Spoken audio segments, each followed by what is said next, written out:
Craig, are you there? Yes. Craig, you're calling from the 204. Where do you hail from?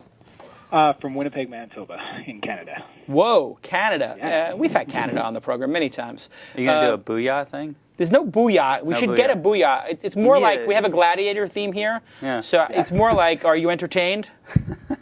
Is this not why you've come here? Yes. Okay, so Craig is entertained. We can check that off. Okay, good. Craig, you have a question for us. Let's hear it. Yeah, I do. Well, first of all, I know this is old news, but congratulations on becoming a father.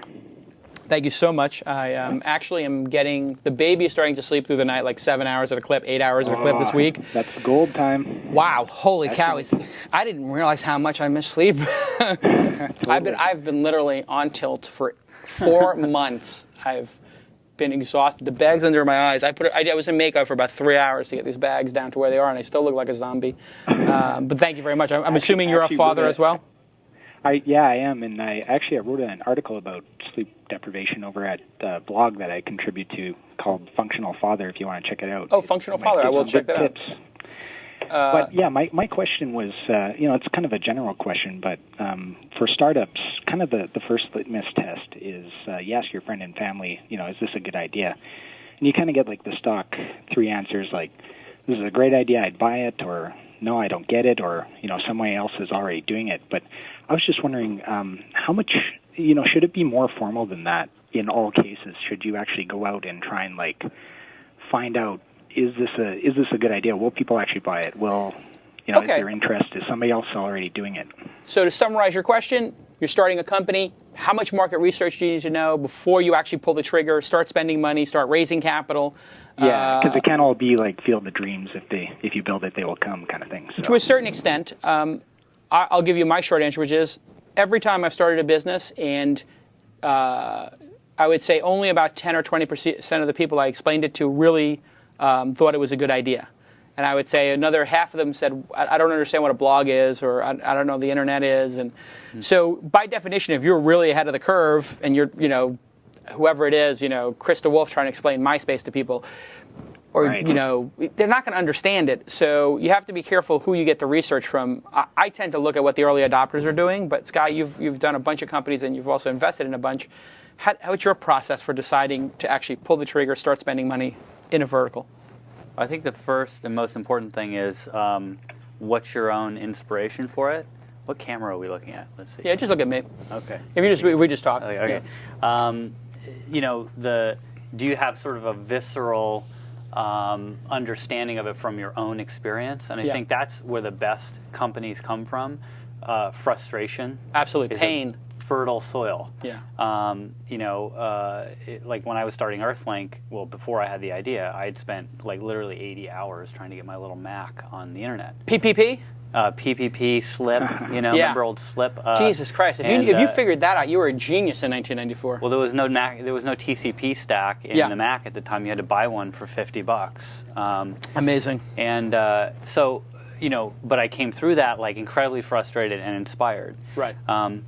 I had zero market research. If I called people up and said, "Hey, what do you think? Do you want to get on the internet?" They'd look at me blank, like, "What the hell is the internet? What is the internet? Why would I be there?" Yeah. Oh, you can get information. Why would I need that? What do I need that? My life is perfectly. I have a fax machine to get information. Exactly. So I don't put much in the market research in the traditional sense. However, what I have used successfully is I take that frustration, I create an idea, and then I'll go and I'll survey people on ways to position it, like how to name it so they'll understand it, what to position it with. So you can take something that they already understand and position it with that. How to price it. I do a lot of research on that sort of thing. So these are established things. When you're talking about pricing or branding, you're putting the brand into the real world where other brands exist. Right. You're putting pricing into a marketplace with a menu of options. So of course, those are things you can research. But a really good idea. What would you be willing to pay for it, et cetera? Yeah. And the cool thing about the internet today is, it used to be when we did the e-companies model, we spent $1 million to $1.5 million to get a company going. Right. And we would fast fail. If it didn't work, we'd take it back and behind the woodshed. And you only burned $1 million.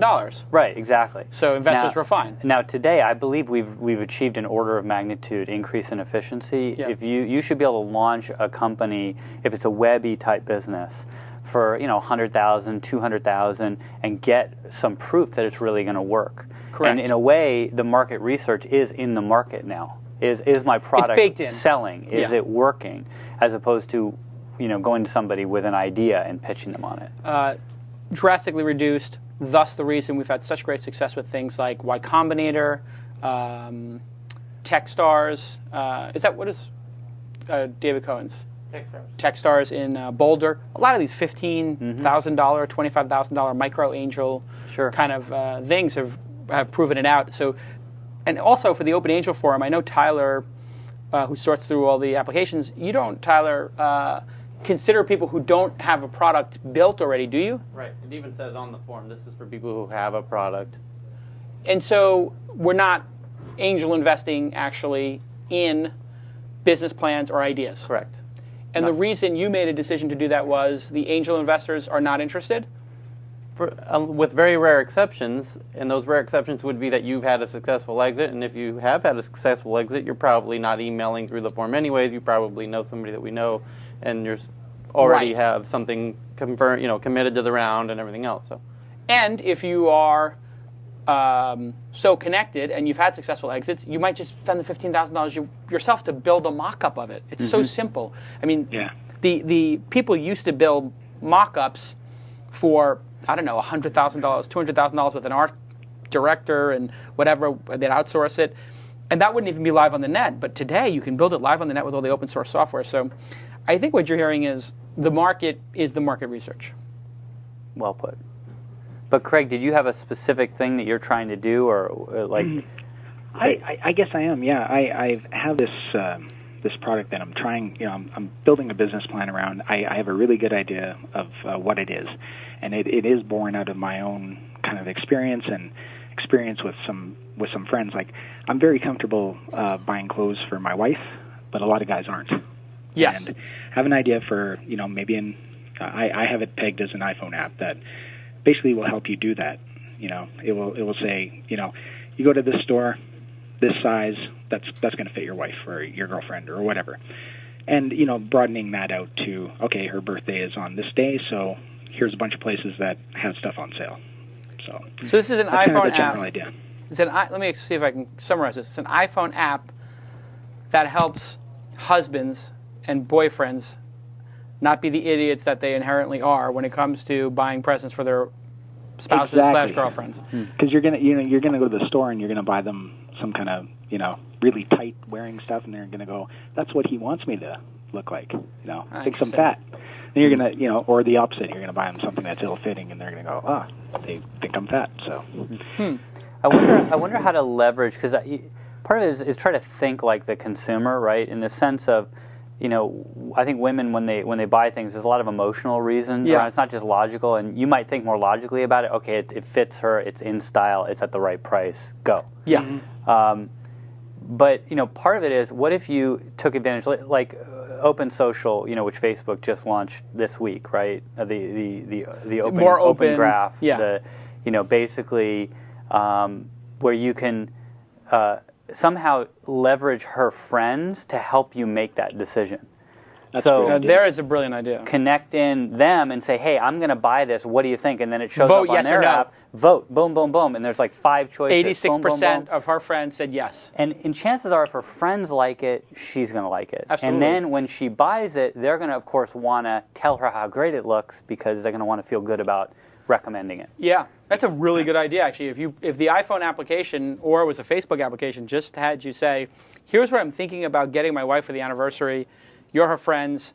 Please vote, or give me other suggestions. Yeah. What a great service you that would can be. integrate, because you're part of your wife's social network, so therefore you have similar friends, right? You can integrate with literally with one line of code now, that social graph into your experience. And so how do we just get from your idea to a better idea?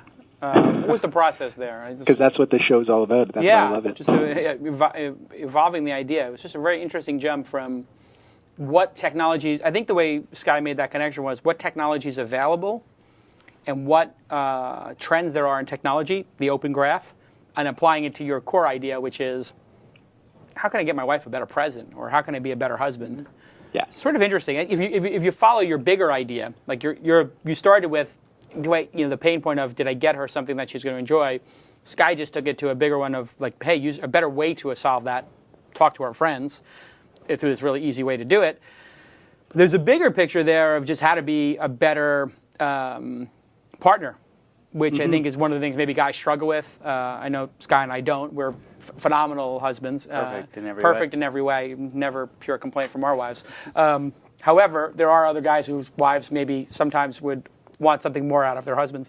So it's sort of interesting, the overarching theme. So I would encourage you to think big and then act, very decisively, since you don't have a lot of bullets, I'm assuming.